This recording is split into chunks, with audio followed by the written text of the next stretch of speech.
Washington, the House, forced to vote a second time on the $1.5 trillion tax bill, moved swiftly to pass the final version on Wednesday, clearing the way for President Trump to sign into law the most sweeping tax overhaul in decades.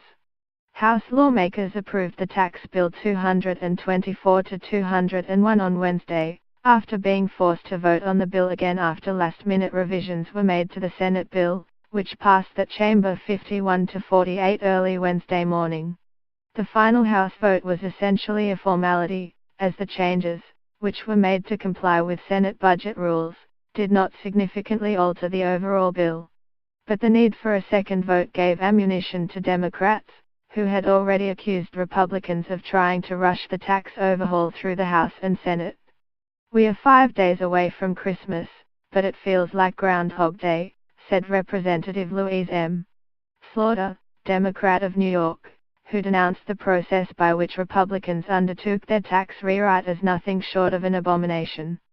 Representative Lloyd Doggett, Democrat of Texas, said, "We will be cleaning up this mess and the blunders in this bill all of next year." The tax rewrite is the biggest legislative achievement for Republicans since they gained full control of Congress and the White House. The tax bill delivers deep and permanent tax cuts for corporations while providing temporary tax cuts for individual taxpayers, including the wealthiest Americans. The overhaul drops the corporate rate to 21%, from 35%, as Republicans seek to boost American competitiveness and spur economic growth. In addition, it provides a tax break to owners of pass-through businesses, whose profits are taxed through the individual code. The bill also cuts taxes for individuals, including a lower top rate of 37%, down from 39.6%. It nearly doubles the standard deduction and doubles the child tax credit, and it also doubles the size of inheritances shielded from estate taxation, to $22 million for married couples.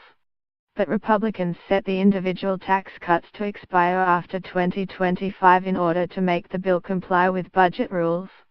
In a move that drew significant criticism from lawmakers from states with high taxes, the bill caps the deduction for state and local taxes at $10,000.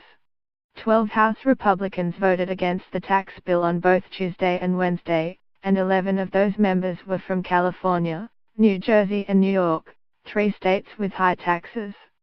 The bill also eliminates the Affordable Care Act's requirement that most people have health insurance or pay a penalty, known as the individual mandate, providing Republicans with a victory on health care after their previous failure to repeal and replace President Barack Obama's health law. It also opens the Arctic National Wildlife Refuge in Alaska to oil and gas drilling. Mr. Trump is scheduled to hold a bill passage event at the White House with lawmakers at 3 p.m. on Wednesday, where he is expected to continue his public praise of the bill's passage. On Wednesday, Mr.